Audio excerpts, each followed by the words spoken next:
뭔가 막 불만이나 갈등 같은 게 생기면 SNS를 일방적으로 차단해버리는 분들이 있어요. 근데 왜 이런 행동을 할까? 왜 SNS 왜 차단을 할까? 그 차단이라는 행위에 담겨진 의미가 뭘까요? 자, 안녕하세요, 다니엘님. 저는 다니엘님 구독자입니다. 여자 20대 후반입니다. 다니엘님에게 사연을 보내야겠다고 계속 생각 중이었는데 사연이 조금 변경되어서 조금 많이 길어질 것 같습니다. 다니엘님은 누구보다 많은 독서를 통해 아주 긴 글을 빠르게 읽을 수 있는 능력을 가지신 분이니까 좀 길게 써볼게요. 예, 알겠습니다. 그리고 두서가 없더라도 양해 부탁드리고 너무 길면 자체 요약하셔도 됩니다. 네, 그럴 거예요. 여러 가지 일들로 인해 지금 자존감이 일시적으로 하락된 상태여서 그것도 감안해 주시면 감사하겠습니다. 일단 문제는 동성 간 대인관계 문제입니다. 저는 살아오면서 절연을 많이 했습니다. 그리고 절연도 많이 당했어요.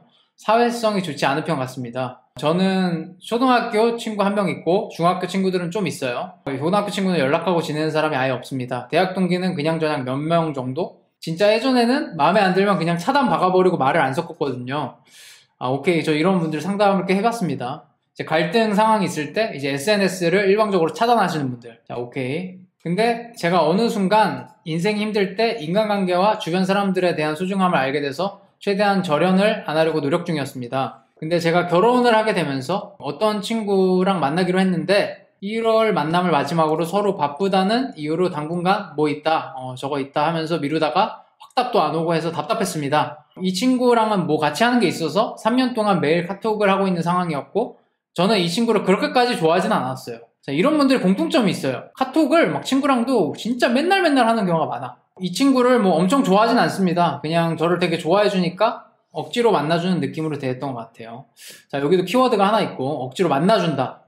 만남에 대해 미적지근하고 시원치 않은 답변이 나오니까 하다 빡쳐서 이 정도면 만나기 싫은 거 아닌가 몇 날 며칠을 고민했어요. 물론 그 친구도 바빠서 만나는 걸 미루기도 했지만 저도 전에 이직을 하기도 했고 결혼 준비 때문에 바빠서 만남을 미뤘거든요. 그러다가 제가 먼저 손을 좀 내밀려고 대본을 썼는데 대본을 쓰셨대. 갑자기 내가 왜 이래야 되지? 내가 별로 애정도 없는 사람한테 굳이 이렇게 해야 되나? 내가 왜 먼저 사과를 해야 되나? 굳이 인연을 이어나가야 될까? 이런 생각을 하다가 그래, 내가 나쁜 사람 하자 하고 그냥 차단을 때렸어요. 차단을 또 하셨대요. 저도 제가 미성숙한 인간관계 하는 거 압니다. 근데 20살 때부터 이어온 습관을 어떻게 할까요?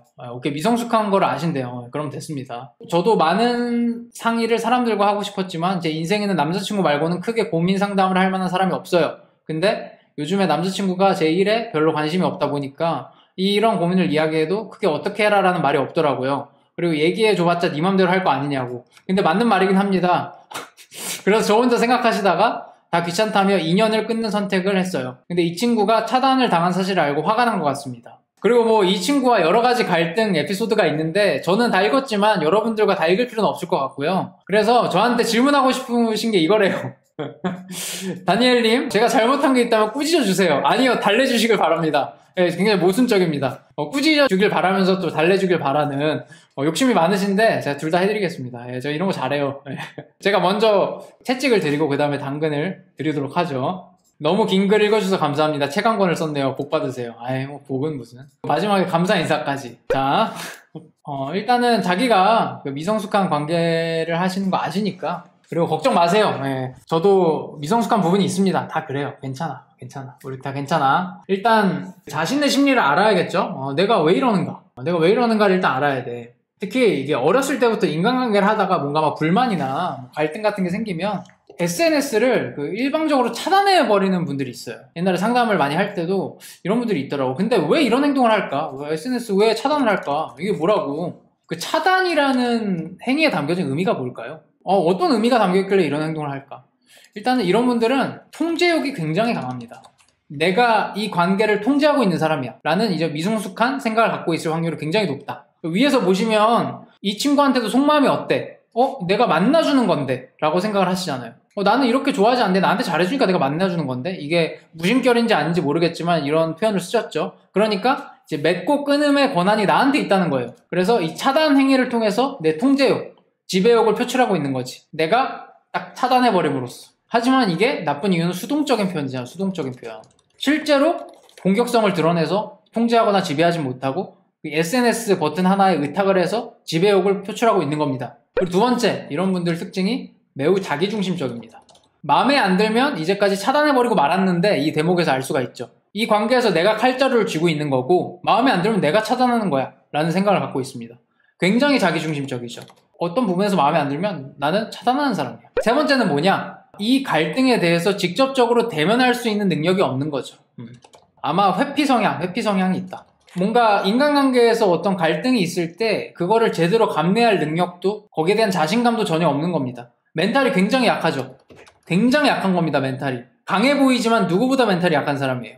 내가 SNS 차단을 하면 상대방이 메시지를 보내도 내가 볼 수가 없어요. 그러니까 이거를 눈에서 완전히 치워버리지 않는 이상 자신이 없는 거죠. 눈에서 완전히 치워버려야 돼. 그게 아니면 자신이 없는 거예요. 눈에 안 보여야 되는 거예요. 위에서 보면 이런 말씀도 하셨잖아요. 차단을 하면서 내가 그냥 나쁜 사람 하자 이렇게 표현을 하셨는데 본인은 나쁜 사람이 아니에요. 약한 사람이지.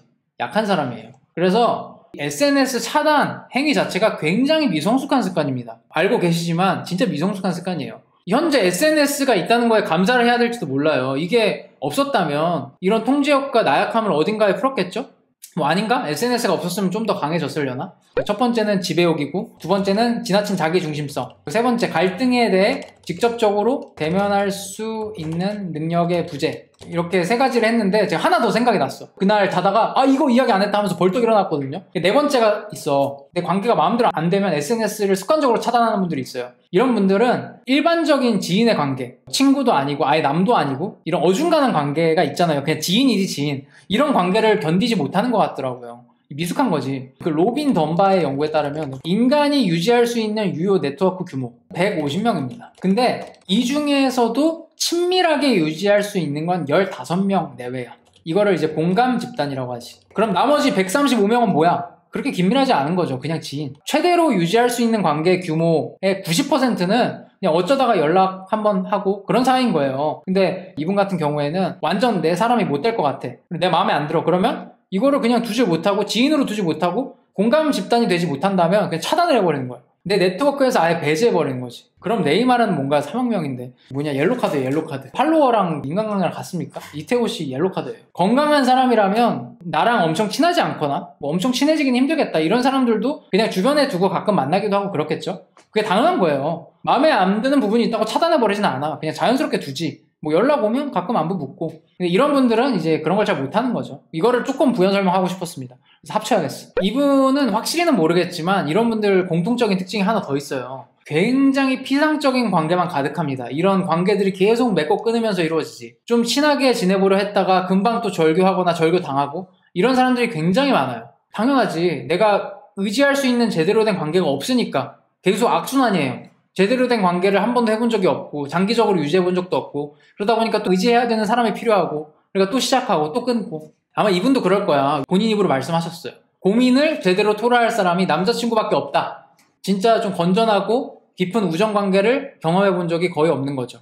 왜? 내 통제욕, 그리고 지배욕, 나약함 이게 계속 관계를 방해했을 겁니다. 결국에는 어떻게 해야 되냐? 긴밀한 소수와 오래도록 잘 지내봐야 됩니다. 내 자기 중심성을 내려놓고 상대에게 불만이 있는 게 꼭 상대방 탓이 아님을 인지하고 내 잘못이 있는가 더 뒤돌아보고 무엇보다 나는 칼자루를 마음대로 쥘 정도로 대단한 사람이 아니구나 이런 거를 인지를 해야 돼. 내가 칼자루가 있는 진짜 대단한 사람이었다면 주변에 사람이 많았을 거예요. 나한테 기대려는 사람도 많고 나를 원하는 사람도 많았겠지. 근데 아무도 없잖아. 남자친구밖에 없잖아요. 그래서 이분이 지금 가지고 있는 칼자루는 내가 의지하고 있는 건 SNS 차단 버튼밖에 없는 겁니다. 관계에서 마치 치트키처럼 쓰는 거야. 치트키가 아니지만 스스로 치트키처럼 쓰는 거지. 오케이? 결국에는 내가 깊은 인간관계를 경험하고 이것에 대해서 인지를 하고 극복하지 못하면 계속 도돌이표가 되겠지. 근데 뭐 나는 또 이렇게 생각을 해. 남자친구분하고 결혼까지 하는 거 보면 이성관계에서는 뭔가 잘하시는 게 분명히 있을 겁니다. 괜히 결혼하진 않겠죠. 근데 성적인 끌림이 있는 관계잖아, 남녀관계는. 근데 이게 없는 그런 정말 수평적인 관계에서는 굉장히 미숙하신 것 같아요. 어찌 보면 남녀는 성적인 끌림이 있으니까 약간 특수한 관계지. 뭐 이거는 제 생각인데 나중에 결혼하고 아이를 키워 보시면서도 성숙해지실 수 있지 않을까 싶습니다. 왜냐면은 부모 관계, 자식을 대할 때는 우리 엄마 아빠 얘기만 들어도 내 맘대로 진짜 되는 게 하나도 없거든. 내가 지배할 수가 없어. 통제하고 싶어도. 꼭 친구 관계가 아니라 이런 긴밀하게 유지해야 되는 어떤 관계든 경험을 하면서도 분명히 배울 수 있을 거예요. 실제로 그 분석심리 서적, 특히 여성심리 서적을 보면 그 미성숙한 여성들이 육아를 하면서 내 미성숙함을 성숙함으로 바꾸고 배우는 점이 굉장히 많다고 합니다. 요즘은 많은 여성분들이 아이 낳는 거 굉장히 싫어하시는 분들이 많지만 사실 아이를 기르면서 여성이 배우는 게 굉장히 많아요. 뭐 남성도 마찬가지지만. 그리고 일단 남자친구분한테 잘하세요. 남자친구분도 떠나면 진짜 힘들겠죠? 내 불만 같은 거 생각하지 말고 자기 중심성을 내려놓고 잘해줘. 다정하게. 뭐 바라지 말고. 아 맞다. 이게 달래달라고도 하셨으니까 다정해야지. 안녕하세요. 제가 이렇게 냉정하게 말했지만 사실 제가 항상 말하죠. 저는 큰 문제가 있는 사람은 상담을 안 합니다. 다른 데 가야지. 진짜 문제가 있으면. 큰 문제가 없고 그냥 어떤 부분에서 굉장히 미숙하신 거고요. 잘 살고 계시잖아요. 저는 당신을 사랑합니다. 아마 아름다우실 것 같아요. 실제로 뵙진 못했지만 오케이? 너무 상처받지 마시고요.